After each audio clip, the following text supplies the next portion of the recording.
സന്ദീപ് പെട്ടെന്ന് അടുക്കളയിലേക്ക് കയറി ചെന്ന് നിങ്ങൾ ഇവിടുത്തെ ജോലിക്കാരിയാണോ എന്ന് അവരോട് ചോദിച്ചപ്പോഴേക്കും ജഡ്ജിയുടെ ഭാര്യ പെട്ടെന്ന് അടുക്കളയ്ക്കുള്ളിലേക്ക് കയറി വന്ന് ഇവരിവിടുത്തെ വേലക്കാരിയല്ലെന്നും എൻ്റെ അകന്ന ബന്ധത്തിലുള്ള ഒരു സ്ത്രീയാണെന്നും ഇവർ നാളെ പോകുമെന്നും പറഞ്ഞു.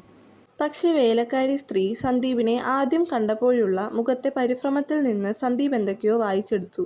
അവിടെ നിന്നിറങ്ങാൻ നേരം സന്ദീപ് ഒരു കാര്യം മനസ്സിലുറപ്പിച്ചു. ആ 3 കൊലപാതകങ്ങൾക്ക് പിന്നിലുള്ള കാരണം ഈ വീട്ടിൽ നിന്ന് തന്നെയാണ് തുടങ്ങുന്നതെന്നും പക്ഷേ അതിനൊന്നും തൻ്റെ കയ്യിൽ വ്യക്തമായ തെളിവില്ലെന്നും അതുമാത്രമല്ല ആദ്യം പരാതി കൊടുത്ത വീട്ടുകാർ തന്നെ ഇപ്പോൾ തങ്ങൾക്ക് പരാതിയൊന്നുമില്ല എന്ന് പറഞ്ഞ് മുന്നോട്ട് പോവുകയാണെന്നും അയാൾ മനസ്സിലോർത്തു. പക്ഷേ തോറ്റുമടങ്ങാൻ അയാളുടെ മനസ്സ് അയാളെ അനുവദിച്ചില്ല. അതുകൊണ്ട് വീണ്ടും അയാൾ ഒരിക്കൽ കൂടി കാര്യസ്ഥൻ ഗോപാലൻ്റെ പെങ്ങളുടെ വീട്ടിലേക്ക് തിരിച്ചു. അവിടെ ചെന്ന അയാൾ കാര്യസ്ഥൻ ഗോപാലൻ്റെ മകളുടെ ഫോൺ നമ്പർ തരാനായി ആവശ്യപ്പെട്ടു. ആദ്യം അവർ നമ്പർ നൽകാൻ വിസമ്മതിച്ചെങ്കിലും പിന്നീട് താൻ പോലീസിൽ നിന്നാണെന്ന് പറഞ്ഞപ്പോൾ അവർ നമ്പർ കൊടുത്തു. അയാൾ അവിടെ നിന്ന് തന്നെ ആ നമ്പറിലേക്ക് വിളിച്ചു. ഇപ്പോൾ മറുതലയ്ക്കൽ നിന്നും ഒരു പുരുഷൻ്റെ ശബ്ദമായിരുന്നു കേട്ടത്. നിങ്ങൾ ആരാണെന്ന് അയാൾ ചോദിച്ചപ്പോൾ ഞാനൊരു പോലീസ് ഓഫീസറാണെന്നും നാട്ടിലെ ചില കാര്യങ്ങൾ ക്ലിയർ ചെയ്യാൻ വേണ്ടിയാണ് വിളിച്ചതെന്നും പറഞ്ഞു. നിങ്ങൾ ഗോപാലൻ്റെ ആരാണെന്ന് സന്ദീപ് അയാളോട് ചോദിച്ചപ്പോൾ ഞാൻ അദ്ദേഹത്തിൻ്റെ മരുമകനാണെന്ന് അയാൾ മറുപടി നൽകി.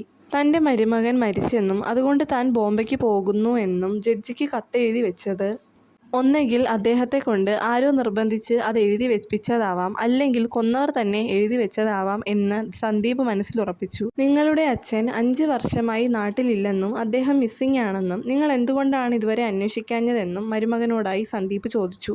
എന്നാൽ ഇത് കേട്ട ഗോപാലൻ്റെ മരുമകൻ നിങ്ങൾ എന്താണ് ഈ പറയുന്നതെന്നും അച്ഛൻ കഴിഞ്ഞ മാസം കൂടി ഞങ്ങൾക്ക് കത്തെഴുതിയിരുന്നു എന്നും അതുമാത്രവുമല്ല കുറച്ച് മാസങ്ങൾക്ക് മുമ്പ് എനിക്കൊരു 5 ലക്ഷം രൂപയുടെ ആവശ്യം വന്നായിരുന്നു എന്നും അത് ഞാൻ അച്ഛനോട് കത്തിലൂടെ ചോദിച്ചപ്പോൾ അച്ഛൻ എനിക്കത് അയച്ചു തരികയും ചെയ്തു എന്നും അയാൾ മറുപടി പറഞ്ഞു.